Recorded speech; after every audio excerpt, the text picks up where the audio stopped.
Kayaknya hampir semua dari kita udah pernah dengar ya cerita David dan Goliat. Tapi, gimana kalau ternyata cerita yang kita tahu selama ini keliru?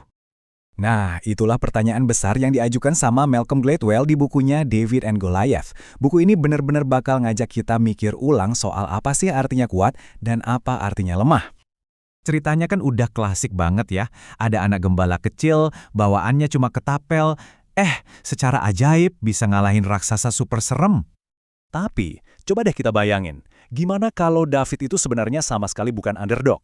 Dan gimana kalau justru kekuatan terbesar Goliat itu ternyata jadi kelemahan dia yang paling fatal?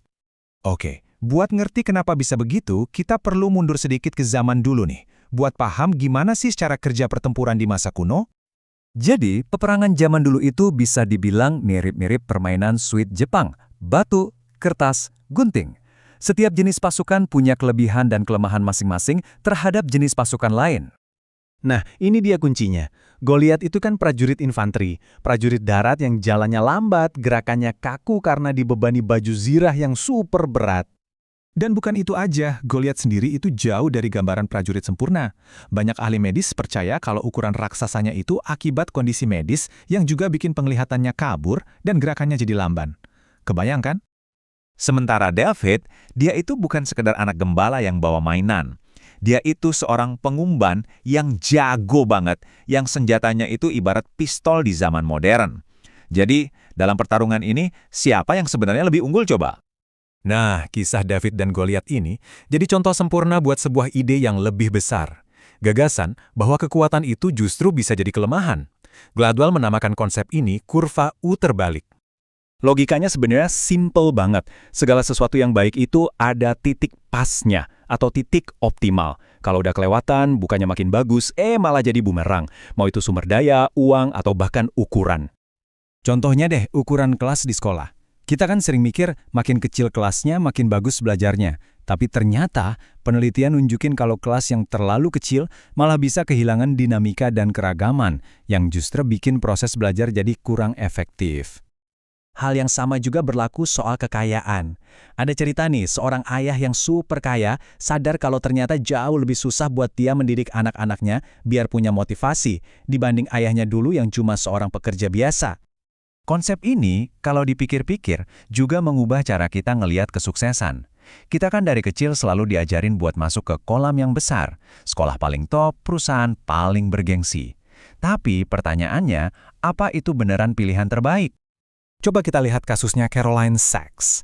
Dia ini murid pinter banget di bidang sains dan dia dihadapkan pada pilihan klasik. Mau jadi ikan besar di kolam kecil atau ikan kecil di kolam besar. Dia akhirnya milih Brown, universitas elit. Tapi di sana dia bukan lagi yang paling pinter. Dia dikelilingin sama jenius-jenius lain. Pengalaman ini benar-benar ngehancurin rasa percaya dirinya. Sampai-sampai dia akhirnya ninggalin impiannya buat jadi ilmuwan. Dan kerugiannya itu nyata banget loh.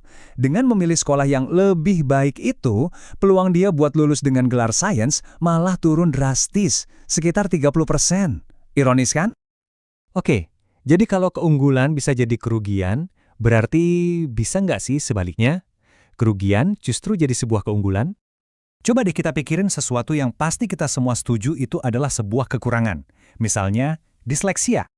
Faktanya, banyak banget pengusaha super sukses di dunia, seperti nama-nama yang kita lihat ini, ternyata penyandang disleksia. Kenapa?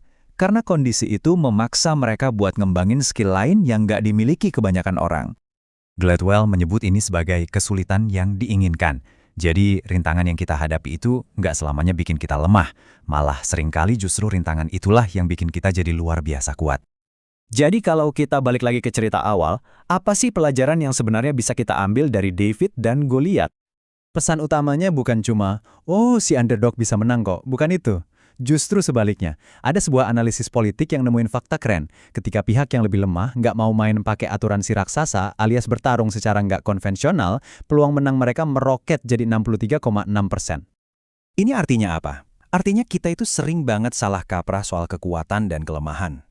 Keunggulan sejati itu bukan soal siapa yang punya sumber daya paling banyak, tapi soal siapa yang paling cerdik dalam memanfaatkan sumber daya yang mereka punya. Pada akhirnya, pesan dari Gladwell ini sederhana, tapi dalam banget.